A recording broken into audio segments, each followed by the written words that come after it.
అది రైట్. ఇక హైదరాబాద్ లో సర్వాయి పాపన్న విగ్రహం పాపన్న గౌడ్ టూరిజం సర్క్యూట్ కు 4.70 కోట్లు. డిప్యూటీ సీఎం బట్టి విక్రమార్క ప్రకటన. హైదరాబాద్ రవీంద్ర భారతిలో సర్దార్ సర్వాయి పాపన్న జయంతి వేడుకలను జ్యోతి వెలిగించి ప్రారంభిస్తున్న డిప్యూటీ సీఎం బట్టి, మంత్రి పొన్నం. ఫోటోలో మహేష్ గౌడ్, బుర్రా వెంకటేశం, జాజులు అంటూ ఒక వార్తను చూస్తా ఉన్నాం. ఇంకా పాపన్న ఆలోచనను మా ప్రభుత్వం అమలు చేస్తున్నది. ఆయన జీవితం అందరికీ ఆదర్శం. బడుగుల రాజ్యాధికారం కోసం పోరాడిన యోధుడు.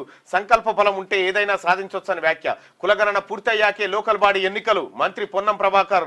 రవీంద్ర భారతిలో ఘనంగా సర్దార్ సర్వాయి పాపన్న జయంతి.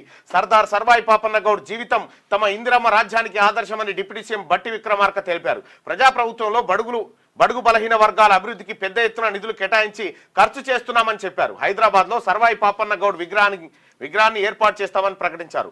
ఆదివారం రవీంద్ర భారతిలో బీసీ సంక్షేమ శాఖ ఆధ్వర్యంలో సర్దార్ సర్వాయి పాపన్న గౌడ్ 374వ జయంతి వేడుకలు జరిగాయి. ఇందులో డిప్యూటీ సీఎం బట్టి విక్రమార్క, బీసీ సంక్షేమ శాఖ మంత్రి పొన్నం ప్రభాకర్ తదితరులు పాల్గొన్నారు. బట్టి విక్రమార్క మాట్లాడుతూ పాపన్న పుట్టిన సర్వాయిపేట కోట నుంచి కిలాషాపూర్ కోట వరకు పర్యాటక ప్రాంతంగా అభివృద్ధి చేస్తామని, ఇందుకోసం 4.70 కోట్లు మంజూరు చేస్తున్నట్టుగా వెల్లడించారు.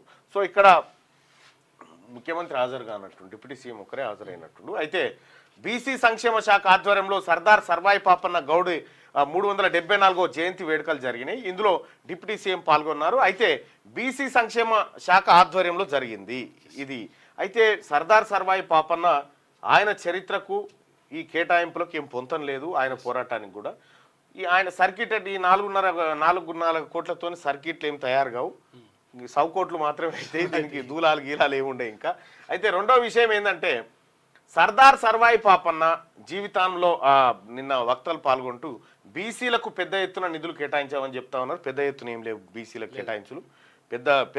పెద్దగా 9,200 కోట్లు అన్నారు, కానీ ఖర్చు ఎంత పెడతారో ఏం కథనో తెలియదు. గతంలో ఉన్న అనుభవాలు ఆడున్నాయి. ఈసారన్నా జర గట్టిగా చేయరు.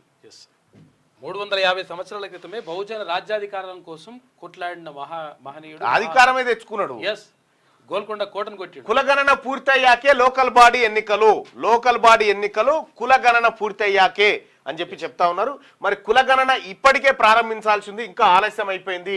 కమిషన్ ద్వారా కులగణన నిర్వహించి ఆ తర్వాత గౌడ్లు ఎంత, ముదిరాజులు ఎంత, మున్నూరు కాపులు ఎంత, పద్మశాలీలు ఎంత, అందరు లెక్కలు తీసిన తర్వాత ఇగో మీ కులములు ఇగో గింత ఉన్నారా అని మాకు లెక్కలు చెప్పిన తర్వాతనే ఎన్నికలకు పోతారని చెప్పి రాష్ట్ర ప్రభుత్వం చెప్తా ఉంది.